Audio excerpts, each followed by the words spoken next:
the girls with their nails done now.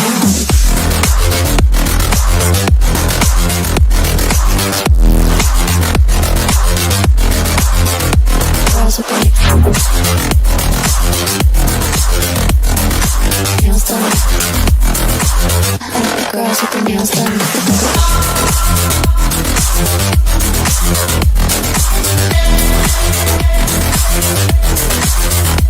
Girls with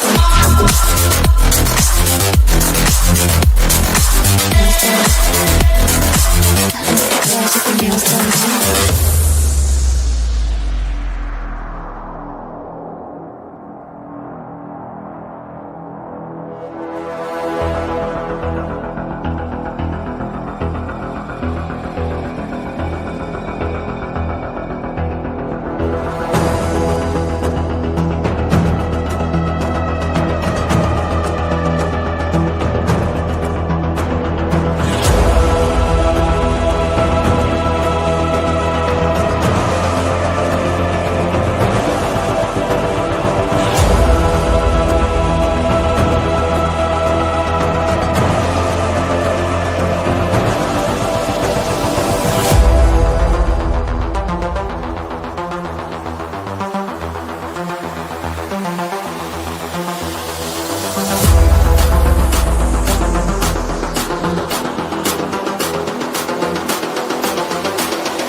Good Saturday morning, everybody. Hey, Shane, welcome in. And I was sitting there watching your the pregame production there, and I'm gonna have to. Frank Fear is gonna have to up his game a little bit in the production room. Man, that was pretty impressive. I like that. I can't take credit for that, Coach. That is Joey's old stuff, and I pushed the wrong one. I usually do the great state of West Virginia's flag. Or something a little shorter, but once I started rolling, I'm like, how do I get it to stop? Because just like the Mountaineers, hopefully they get rolling and there's a successful end to this this drama. I mean, what do you think? This has been a crazy year. It is so unusual, and you watch them play, and it's like I said last week. I think Coach Rodriguez said the same thing. Where's this team been? We saw them against Pitt, and then we saw what happened against Utah and South Florida, and then you see what happens against Houston. It's like two totally different teams. It's like a Jekyll and Hyde, but I think just looking at it, the overall picture of it, I think when you have a roster like we've had to have turnover like that with 80 new players. Trying to bring everybody together, there is going to be, I just think those up and down fluctuations are going to be more noticeable than any other time, because it's a whole new thing for everybody, coaches, players, and everything. And I think it's just taking some time to kind of mesh. And I hopefully, after the Houston game, hopefully that meshing is beginning. We thought when we watched them play Pitt, I thought, these guys can win some games. And then after that, their performances just went downhill. Of course, you had all these injuries and quarterbacks changing in and out and those type of things. And that, that consistency just hasn't been there. Now, the last couple of weeks, it seems like, we're getting some people healthy and less people are getting, major injuries. We had some people get hurt, but nothing bad Saturday. And it just seems like it's starting to, kind of piece together a little bit now. So it seems to me like it's on the mend and trending upward. Well, trending upward, and talk about trending upward. The transfer portal has kind of opened up with the heads rolling in a lot of the big programs. You got Penn State looking for a coach, Virginia Tech looking for a coach. LSU is looking for a coach. Now, West Virginia's not going to be sniffing around LSU, but they are sniffing around Arkansas this week. What are your thoughts on? I don't think Rich Rod's a buzzard. He's not circling and picking the carcasses, but he's opportunistic. Yeah. Well, I think he's been around long enough, and he has a system, and he knows his system. Obviously, he knows what kind of player fits in that system. And I'm like you. I don't think he's circling around wanting to pluck every good player he sees, because I don't think I'm no expert in this by any means, and I'm not sure that I'm not sure there's too many coaches out there in college football that are experts at it right now. But when you just or look at Colorado, you just go grab everybody you can get out of the portal and you try to make a team out of that. That's not the easiest thing to do, because you got to have whoever the coach is, they all have their own systems, and they've got to get their type of player in those systems. So I think he's been around long enough to where he knows what he wants, what type of player he wants to get. And I think he'd be selective. Now, I think this past year, with the limited amount of time he had, I think he was kind of just grabbing people, as he could get them. Right. But I think this year will be a little bit different, where I think he'll select the type of people that he wants in the program. And that's to me a big plus. And knowing Rich like we do, he'll get people, he'll get players, and I just think he'll focus more on on what fits his system and what fits his needs as we go forward. But you're talking about these programs. When's the last time you remember? First of all, college coaching jobs don't come up that often, but when you look at the college coaching jobs that are open right now, it's pretty amazing. I mean, LSU, Penn State, some big time programs. And Shane, I'm not by any stretch a James Franklin fan, and I'm really, really, really not a Kelly fan. But what's happened to those guys just blows me away, because I look at, and I don't feel sorry for them. I mean, they're like Ed Ogeron. Which door you want me to go out of? I'll take that $17 million check and head on down the road. But so I don't feel sorry for them. But at the same time, to me, it's so unfair. And I really think it's a bad signal for the way college football is headed right now. And that is, donors are involved, big money obviously involved, and people are having says that didn't have says before. And you're seeing these coaches who are extremely successful. I mean, both of those guys have done nothing but win.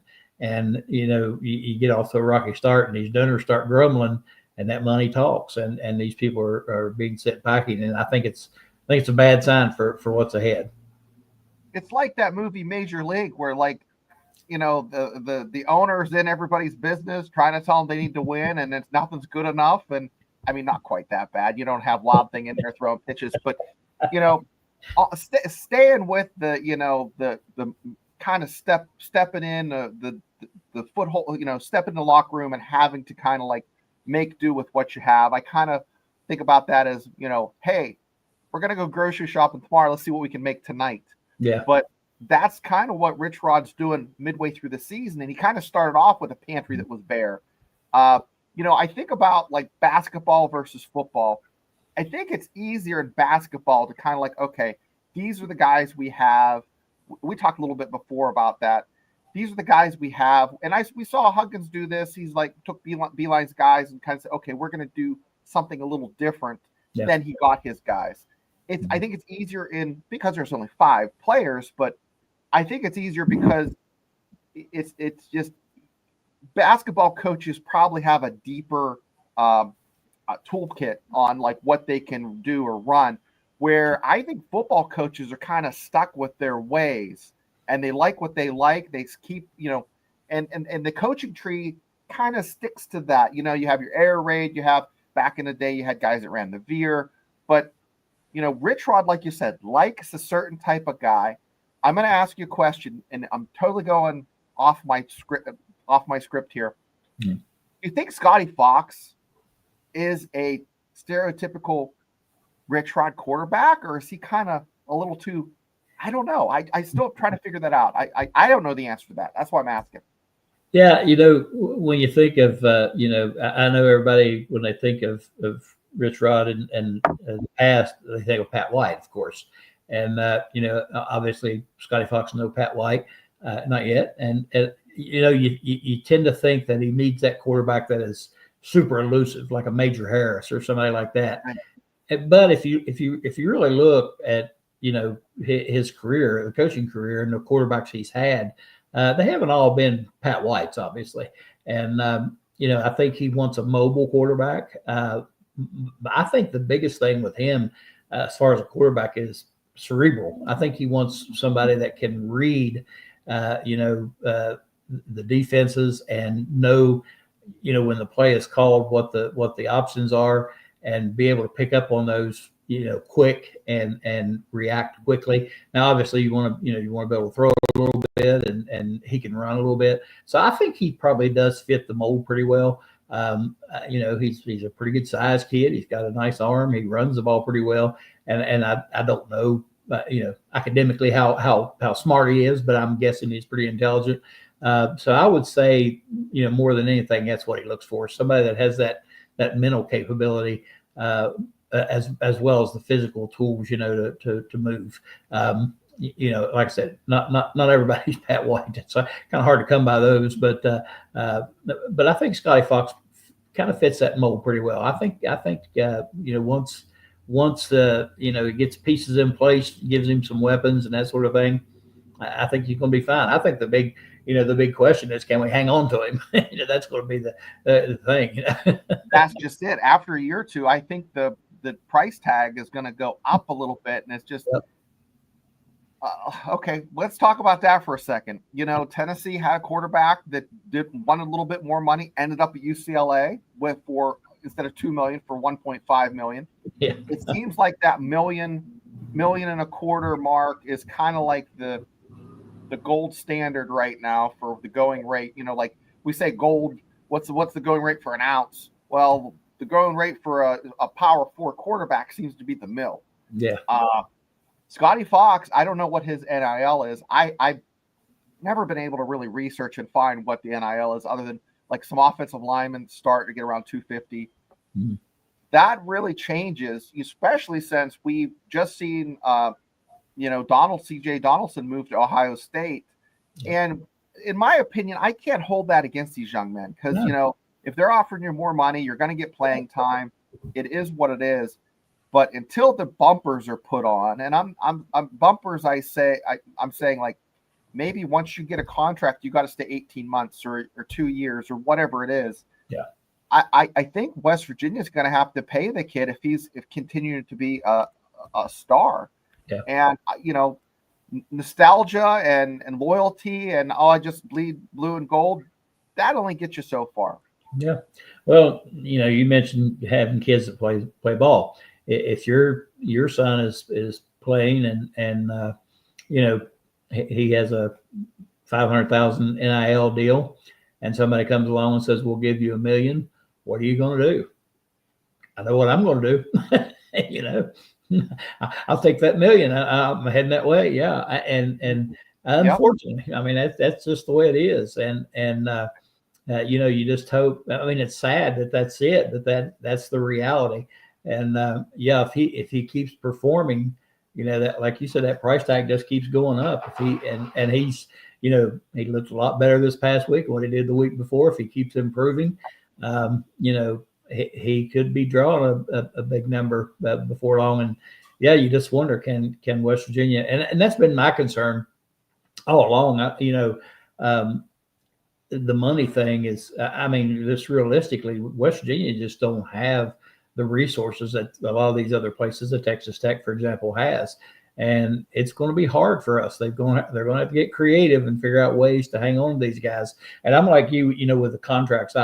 Frank and I talked about this probably a year or more ago. And then I always felt like, I'm all for them getting paid. I think that's the right thing to do for sure. But, I always said I've never seen a business or an industry where, hey, I'm going to pay you before you do anything. And I want you to do this and this and this, but I'm going to go ahead and pay you no matter what. I've never seen too many businesses like that. No. Yeah. That blows my mind. And the other thing is, if you're a fan and you're watching this show and you're saying, Coach Shane, wait a second, what happens to these guys that grew up and loved the Mountaineers? Yeah. Listen, you're the same person that's driving across town to get $3 cents less a gallon on gas. They don't give me that shit.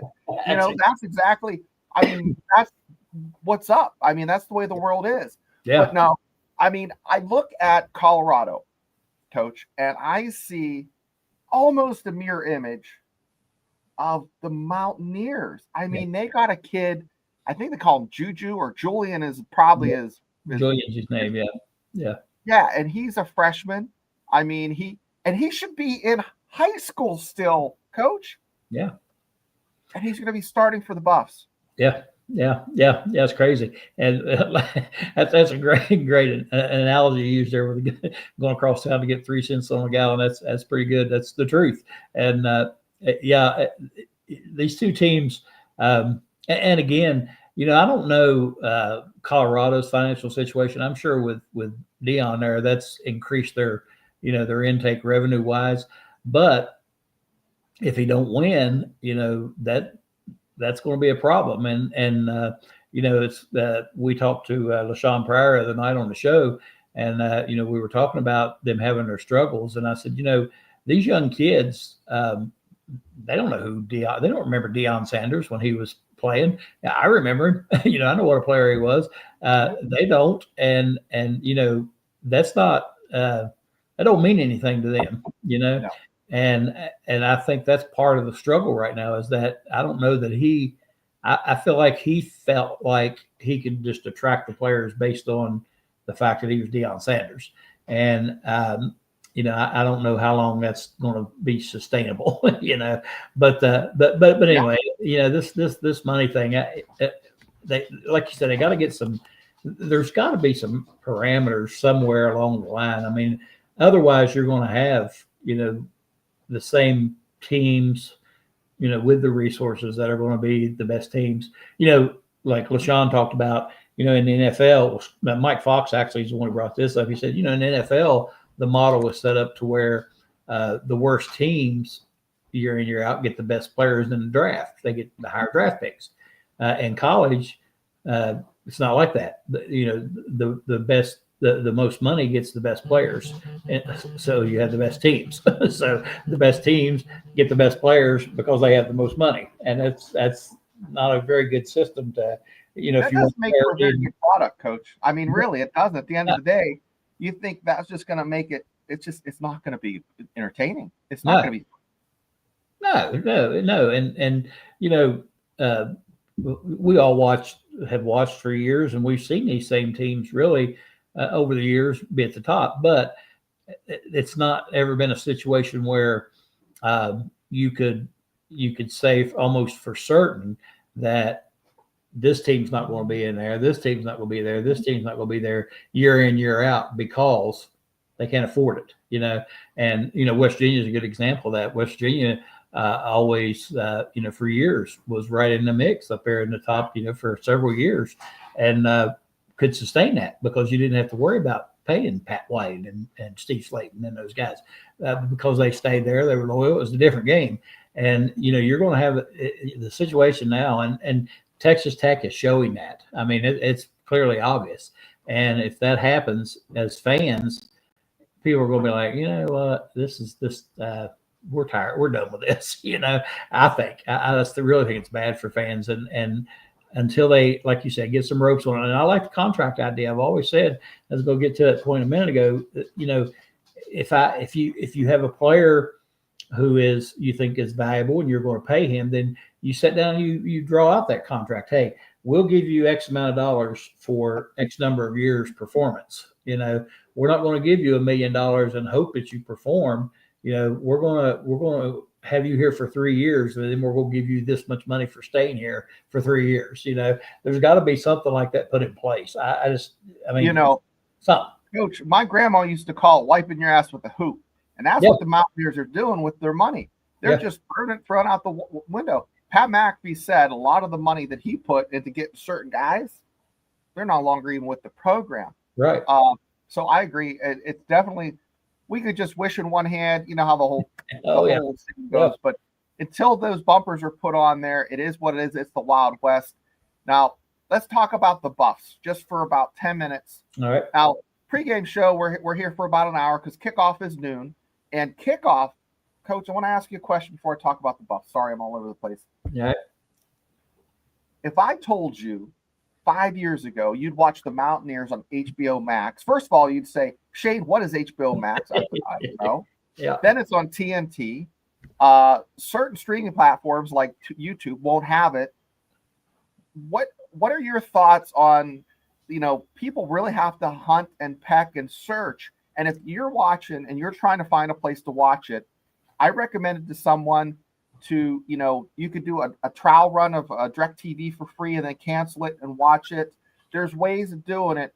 But what are your thoughts in today's day and age where regular fans, like my parents in their 80s and retired, they can't always watch the Mountaineers? Yeah.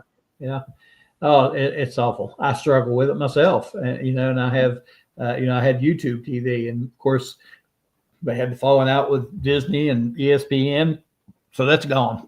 So, right. My son and I share it, and he said, "Dad, no sense having them. Can't watch games." I'm like, "You're right." He's a basketball coach at Winthrop, and they're on ESPN Plus all the time. And I said, "Well, I want to be able to watch your games, So now I'm searching around trying to find another streaming service that provides it. And it's awful. And it, was, I guess, Thursday night, the game's on Amazon TV. The pro game is on Amazon, and there's games on Peacock and all these different streaming services. And, like I said, I struggle with it myself. And I know the older folks really have a hard time with it. I have a neighbor who loves sports, and she has a terrible time trying to find Mountaineer games and, stay tuned in. And I have to try to explain it to her, well, you got to get the streaming service. Well, I'm not paying for any more of this, and it's just, and it's getting, it happened fast. This whole thing happened pretty quick. And I don't know that it's going to change a whole lot here in the near future, but, if it changes, it's just going to get worse, and it really makes it hard. And I just, it's like today, I hadn't even looked to see what the game was on yet. And I'll get on the internet and look and see how to watch, figure it out first, and then start going and trying to find it. But yeah, it's a pain, and gets more expensive by the day, Yeah, I have season tickets, and like today, I'm like, I'm not going to make it down there. It just gets to the point where, I give the tickets away, and I buy the tickets because I have friends coming from out of state, and there's a few games we go to that are on the schedule. Right. What do you think the turnout's going to be today for the Mountaineers? It looks like the weather's going to hold out. It's going to be a little chilly. Yeah, it's a beautiful day, and after last week's performance, I'd like to think that people are going to show up. The week before last, when they had TCU there, the crowd was amazing. What a great crowd that was, and being a noon game, I think hurts a little bit. It's kind of hard, like where I live, it's about a 2.5 hour drive. And I know back when I had season tickets and was going all the time, those noon games were tough, because you had to roll out at 6, 7 o'clock in the morning to, get there in time and all that. But I think people will turn out pretty well. I think just because it's a nice day, and we performed pretty well last week. And Mountaineer fans, they hold pretty steady usually. Even in bad years, they tend to show up. And on that topic, I think it's important for the fans to show up. We were talking with Sean Pryor again, and we were talking about watching the Houston WVU game. The very first thing I noticed when that game came on, there was nobody there. There was nobody in the stands. And I'm just like, where's the people at? This team is 7-1, ranked 22nd in the country, and their fans aren't showing up. And that looks bad on TV. What our whole conversation was about was the Big 12 being ignored and not talked about, not respected, et cetera, et cetera. And he said, one of the things that they got to do is you got to make it look like it's exciting and people are showing up and fired up about it. Because if we're not excited about the Big 12, the outside world's not going to be excited about it either. And there wasn't a very good crowd there, but I expect it's not really sold out or anything like that, but I expect, good 50,000, 55,000 probably show up. Who's good coach at like panning around and showing the same 5 fans 6 times over? The Pitt Panthers. Those boneheads are pros at it. So guess what?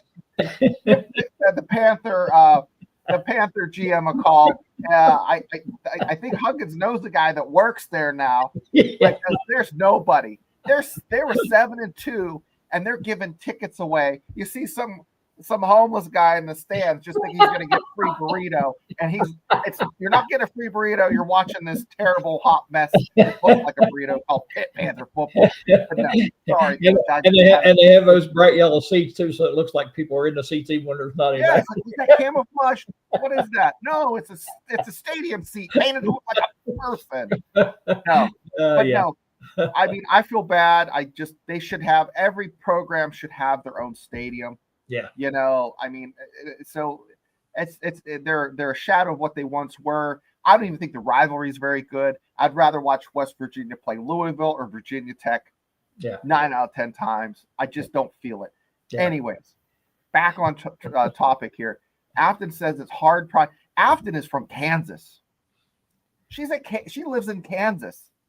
Wow. And I do a Steelers Dynasty show, Coach.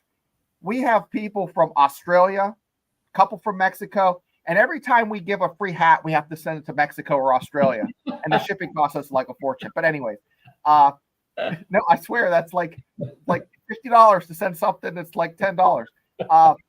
So every show I do, like usually Monday with Eric, we look at what the tickets are selling for.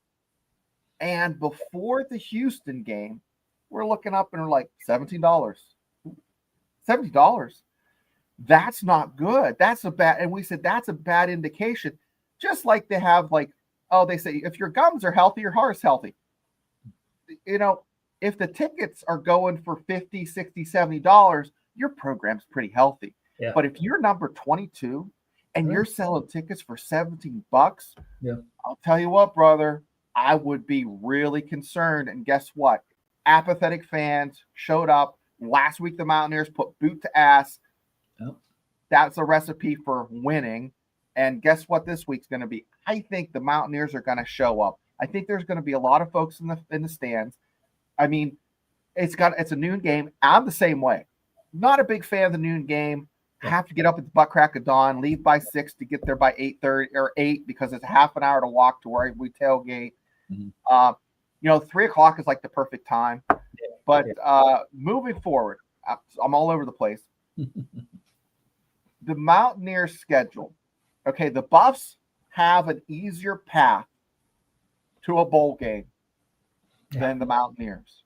Yeah. Other than Colorado, they got a trip to Arizona. I know I'm getting the cart ahead of this horse. Arizona State and Texas Tech. But if the Mountaineers win this week and next week, what does that set up for Morgantown?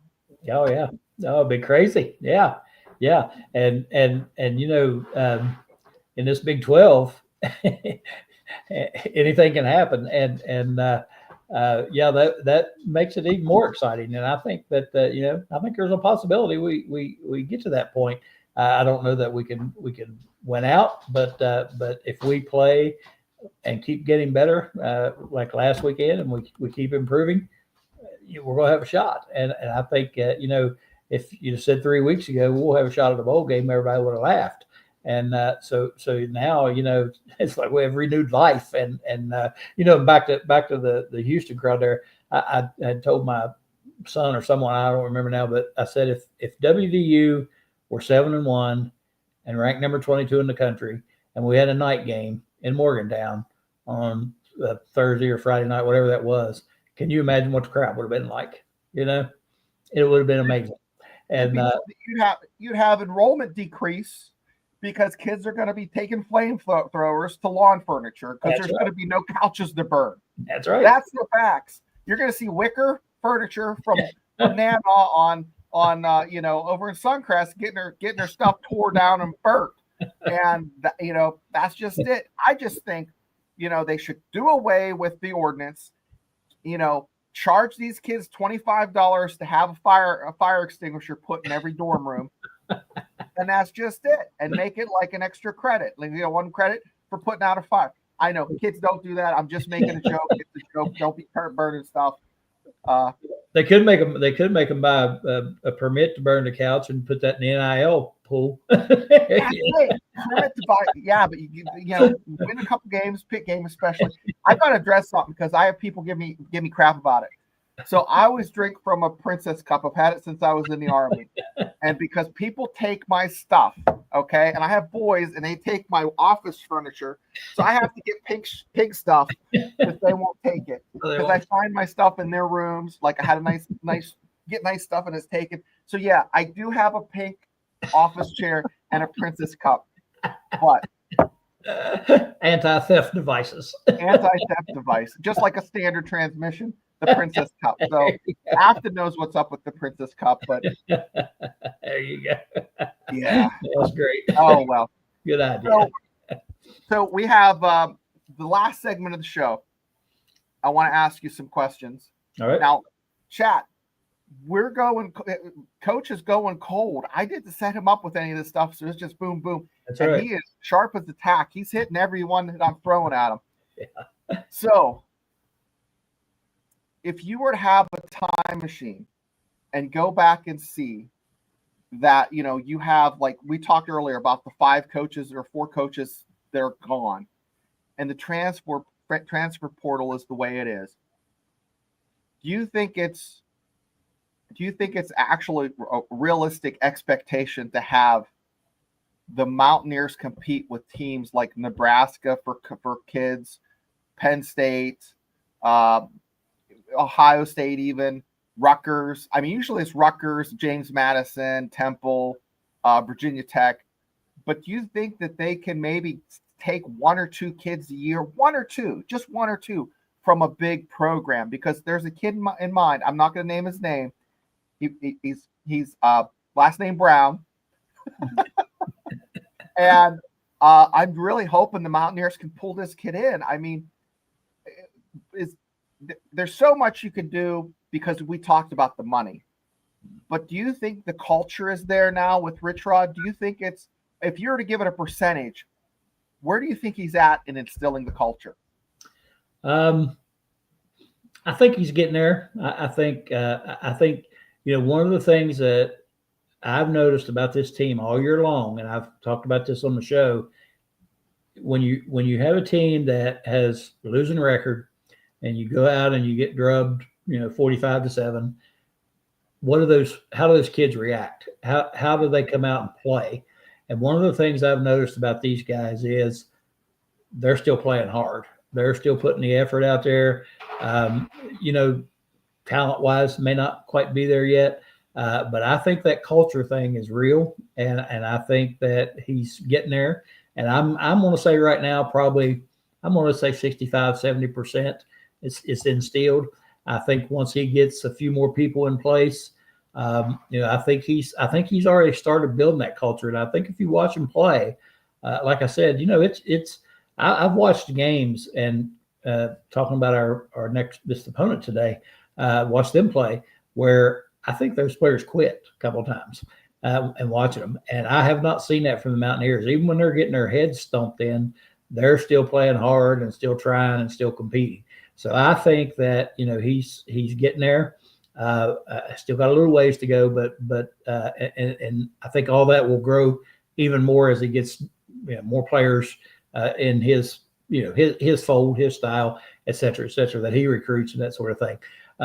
As far as getting players from other schools, and it's another thing. I hate to keep harping back to our show, but we've talked about this with several different guys, mainly former players. And one of the things that they talk about is, we have a lot to sell at WVU. We have a lot of high quality things that are attractive to people. And I mean, one thing is the fan base and how rabid they are. The people are super friendly here. I think my son, who and no offense to anyone, but my son moved up to Pittsburgh. He lives in Pittsburgh now. And he told me, he said, "Dad, people aren't very friendly." I said, well, he said, I walked down the street and he said, they won't even look at you. And, where we're from, you say hi to everybody you pass, whether you know them or not, And so, there's a lot of things that we can sell. And I think, you look at the atmosphere of the games, you look at the history of the program, the culture, the people, just all of it together, I think is attractive. And that the money, of course, plays a big role. But yeah, I don't see any reason why we can't pluck one or two every now and then from these bigger schools. Like we said earlier, I don't know how much now the school matters really as much as the checkbook does. I don't know how loyal people are. And, if you're a guy, you're at Ohio State and, the coach has crawled you a few times over certain things or made you unhappy about something, or you're just not happy there, and you're looking to go somewhere else. What a great place to go. You look at it and say, man, they got a history. They've got a great fan base. Why wouldn't I want to go there? And I can go there and play right now, So yeah, I think there's some out there that we can grab. I don't think we're going to go in and, take half Penn State's roster, but, No. That's not going to happen, but you may get a player or two, who knows? Yeah, Coach, the money is a big thing, but it sells the most. I interviewed parents of two Division I football players. One played at Oklahoma State and Baylor, and he transferred from Oklahoma State to Baylor, and the other one Ohio State. And I asked them, "What do you look at? What do you look at?" They said, "Well, the coach. Like they want to see what the coach like. Is he stable? Is the program in good standing?" Like bottom of the list was like the facilities. Right. And West Virginia has great facilities, but money wasn't even talked about. Money didn't even make the list. But the biggest thing was playing time. Playing time sells. And you talk about attitude. I want to talk about attitude real quick. You said 65 to 70%, or I'd give it maybe 5% more, because I looked last year and I call it the bench test, the sideline test. And you see how the kids act on the sideline. If the kids look disciplined or engaged, if they're grab assing on the sideline or look like this, look down and out, that's not a good. And Colorado, they pan to the sideline, and you were spot on. They don't look like they're ready to play ball, and I think they're going to get their teeth kicked in for it. But back to like I said, playing time. These kids that are at Ohio State, at Penn State, maybe get a couple kids from Virginia Tech or wherever.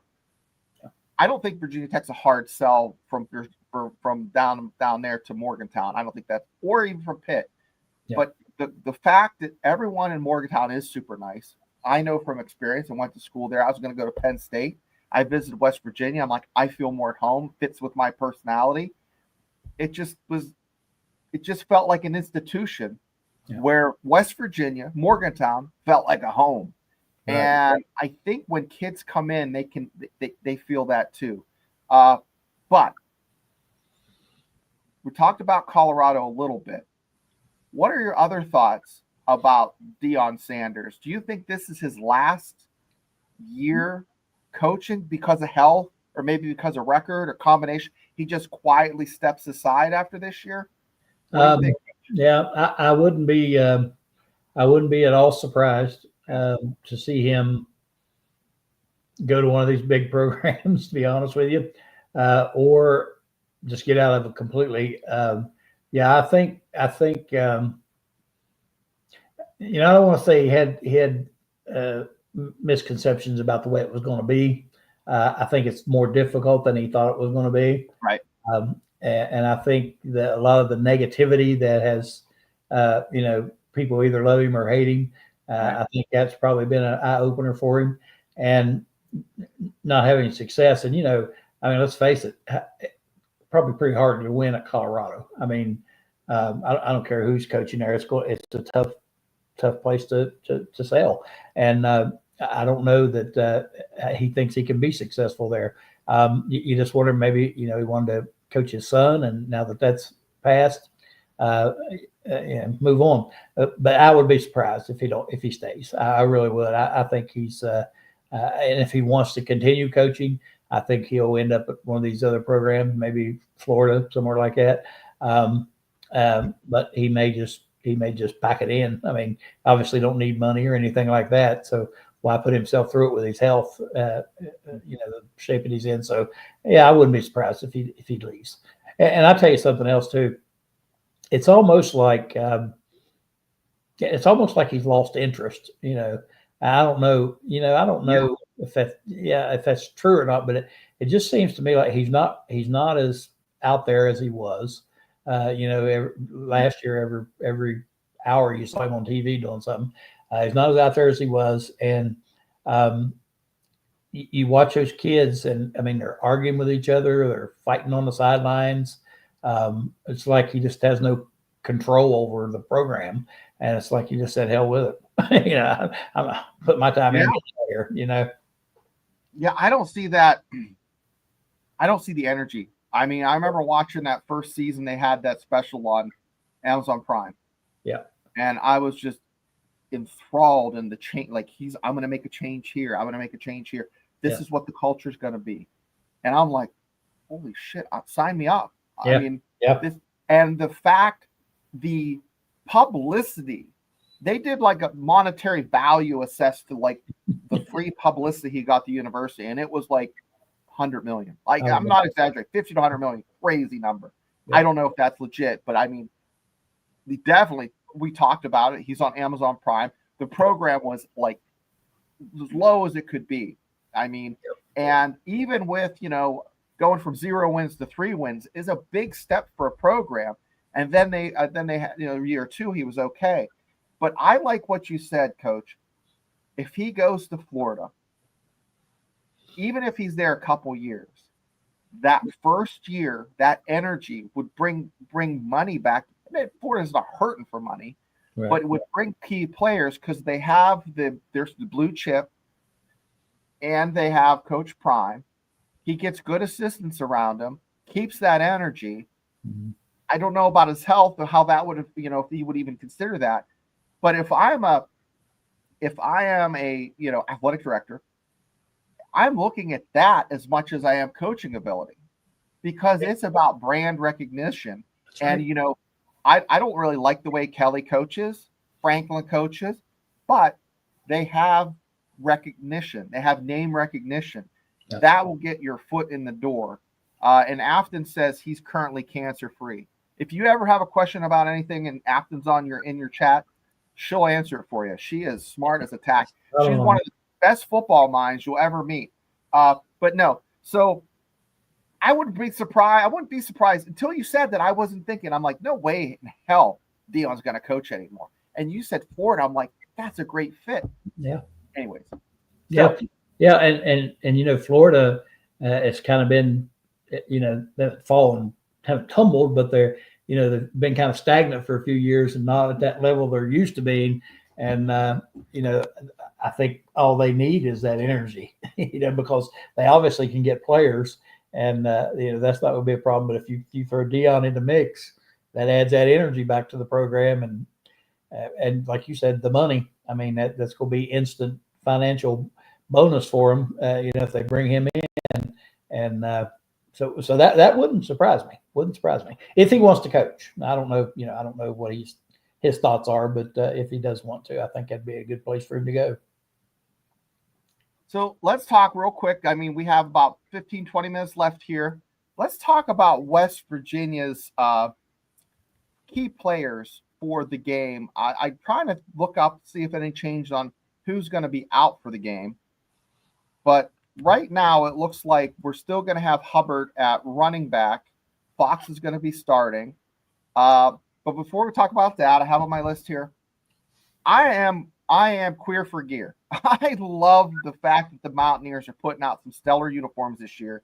And tonight is Veterans Appreciation, not tonight, this afternoon, Veterans Appreciation Day in Morgantown. So the university has a helmet with the state of West Virginia, and inside of it is the United States flag.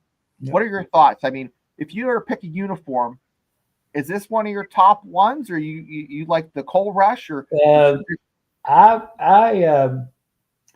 like the Coal Rush ones because I like those black uniforms. I just like the black uniform. The military ones are okay. They've donned those before. They're okay. I'm a traditional kind of guy, though. I'll tell you what I like. I like the white jerseys and the gold pants. I don't know why. I've always liked that.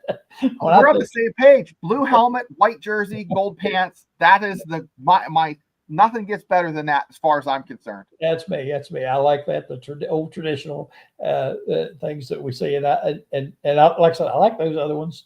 For a change every now and then. But I'm all about the standard white jersey, gold pants, blue helmet. Yeah, that's definitely my. Those are I just like those white uniforms. They're my favorites. I don't like the white helmet as much as I like the blue helmet with the white. But Yeah. okay, people have called the Mountaineers and the bottom feeders, and this is the battle of the bottom feeders. But I don't think that's a correct assessment. I think Buffalo is on the downslide, and WVU is on the upslide. Yeah. Do they just look forward to 2026, or do you really think? And we talked earlier in the show a little bit about this. Scotty Fox, Rich Rod, and company can pull off a couple victories to set up, because West Virginia has not had a fantastic. They had the opportunity. They lost to Ohio, and because game day was going to come into Morgantown for the pit game, that was an opportunity lost. I'm looking at an opportunity if they could pull off 2 wins. Texas Tech comes into Morgantown, it'll be a signature game on TV.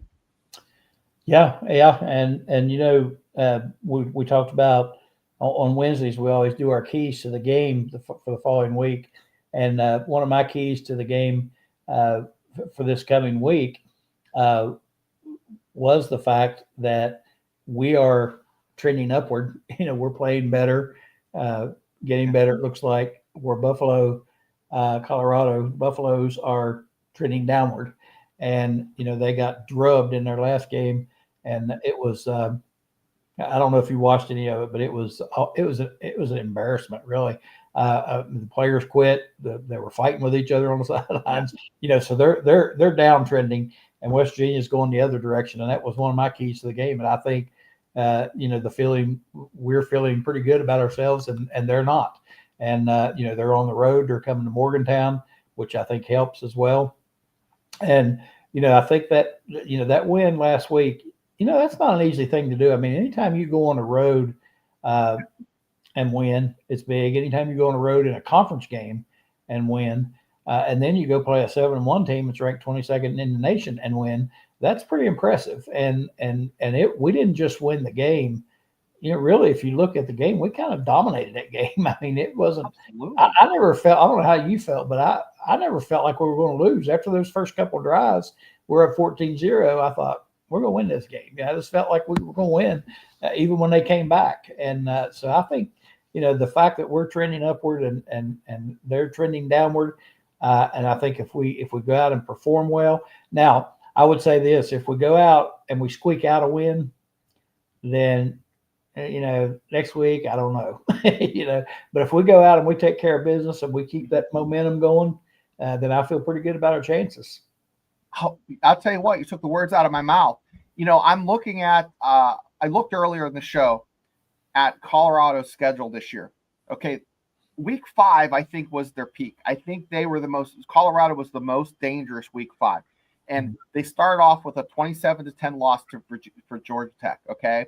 Georgia Tech's a good team this year. So it's not like, okay, first week I thought, okay, Georgia Tech's still kind of crappy ACC school. No, they're decent. Delaware, they beat Delaware 31-7. Okay. It is what it is. Houston, Colorado did not look good against Houston. They lost 36-20. Okay. They took a big punch there. They came back the next week and beat Wyoming 37-20. Here's where week 5, where I think was pivotal for Colorado's season. They lost a close game to a very good BYU team. Now, BYU wins all of the close games. Yeah, I haven't seen BYU really blow anybody out. They played Arizona State close. They had to go to overtime to win that. They came back to win that. Colorado should have won that game against BYU, but they lost. TCU was a 35-21 loss. They were never really in it in the third quarter. That kind of Colorado kind of just looked like they lost steam. Mm-hmm. Then they upset Iowa State. Iowa State, when they played in week 7, was really good. I mean, they still are pretty good. but it was a 24-17 win for the Buffs. Then these past 2 weeks, week 9 and 10, the Buffs got their teeth knocked in 53-7 against Utah. Utah and BYU are pretty, I think, on about the same level as far as skill, just as a program, and they just got curb stomped. Arizona, I really don't know where they fit. I think they're in the middle of the pack of the Big 12 as far as just as being a good team. They beat the crap out of the Buffs last week, 52-17. They're limping into Morgantown. Coach, I want to, from what I've said, what do you think the score of today's game is going to be? Well, we always predict our scores each week on our show. I don't remember what my prediction was, but I do remember we were winning. I think I said 38-21, I believe was my score.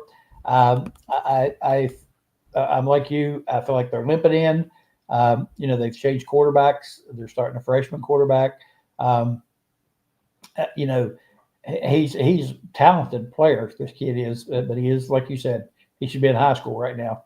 And, he's playing on the road in front of a hostile crowd. I think that could be problematic for him. I've watched them play. Their offensive line is big, but they don't block very well. They give up a ton of sacks. They don't run the ball well.